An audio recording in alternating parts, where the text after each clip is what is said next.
Good morning, good afternoon, good evening, wherever you are, whatever you're doing, and welcome to a Breaking AI special.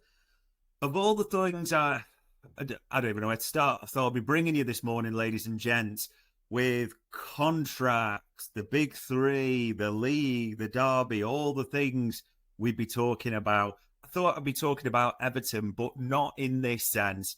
You might well get wind of it very shortly, but the breaking news: Liverpool take Goodison. And you may be thinking, what the hell am I talking about? But it's going to come out very shortly. Details are expected any second. But we know that Everton will be leaving Goodison to go to Bramley-Moore Dock, won't they, that stadium.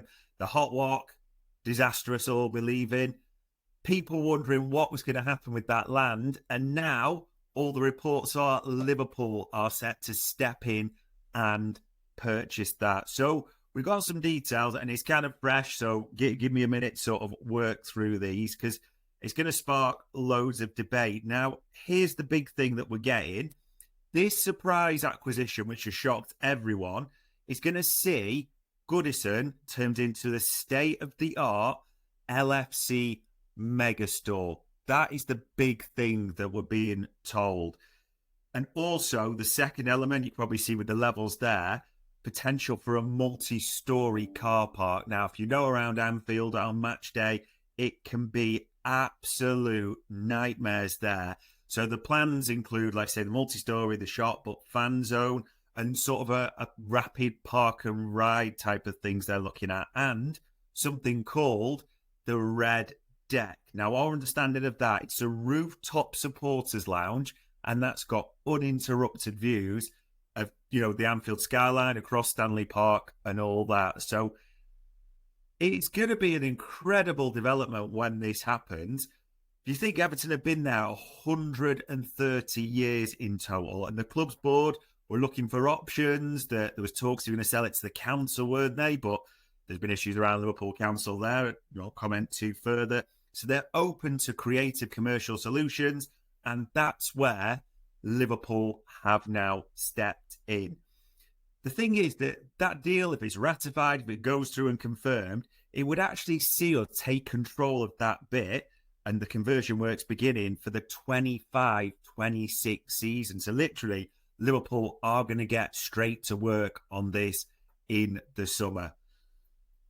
Naturally, people are looking around. The only comments on record from Liverpool's, and I don't even know if I've got this title right, but the head of the urban integration, so new person appointed to that, Yuri Avin Alaf, saying fans are sick of getting stuck in traffic or circling Walton for hours, which is true if you know that county road there. This gives us space for over 1,200 vehicles and a megastore 3 times the size of the current one. We know they were talking about planning permission for that.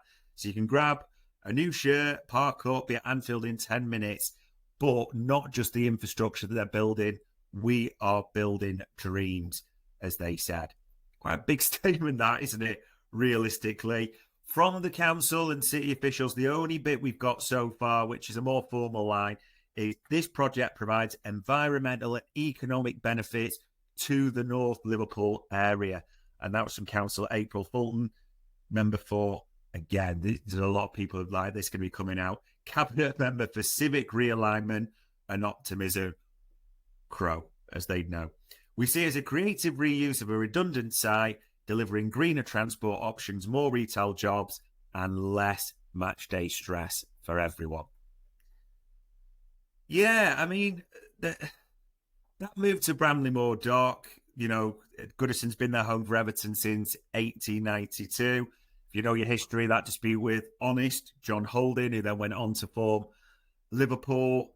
It's also a little bit that we believe a bit of a nod to that history. And if you know your Reds history and Blues history, it's not gone down well with every Blue, the news we've got it. But Everton's commercial officer, Neil Downton-Long, put a brave face on it, you could say. So his statement, of course, there are emotions, but ultimately it's about finance and legacy. We haven't lifted silverware since the 90s, so maybe letting Liverpool use the space is the most productive thing in decades. plus the extra cash flow that helps cover the heating bills at Bramley Moor Dock. And as we said, the suggestions are this could fetch 45 million, which, if you know Everton's recent history, especially with the PSR, those types of issues, could be more than useful. And we talked about history. That proposed redevelopment, that'll include demolishing that Bullens Road bit, the Gladys Street stands, and replace them with, they say, that tiered parking structure. While the old main stand will be the Megastore, as we understand it, a Liverpool museum extension, and that replica 1892 pub called the Eviction Notice in that nod to history.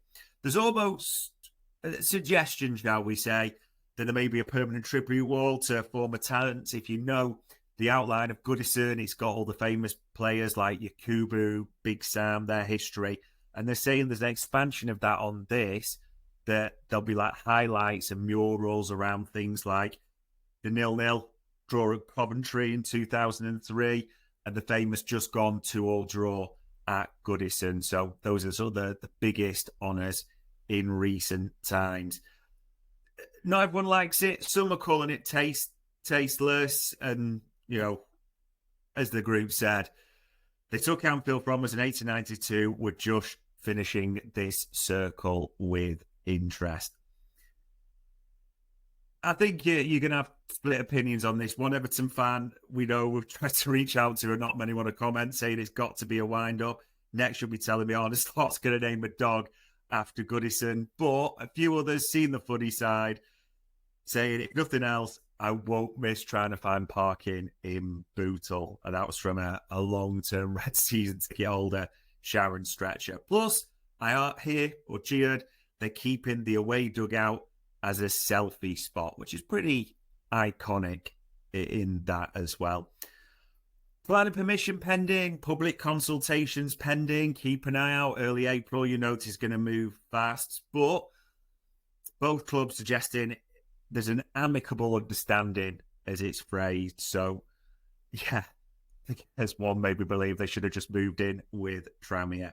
But anyway, Goodison Park, as it says there, before it turns into that club shop, car parking, all the various things, final month as a football venue, whether it becomes fully branded, fully retailed, who knows? But if it does, it will complete the most ambitious crossover episode in Merseyside derby history, won't it? If you're still taking all that in like me, if you're still trying to absorb all that information, there's only one thing this can come down to, isn't it? It is the 1st of April. Happy April Fool's Day from all. And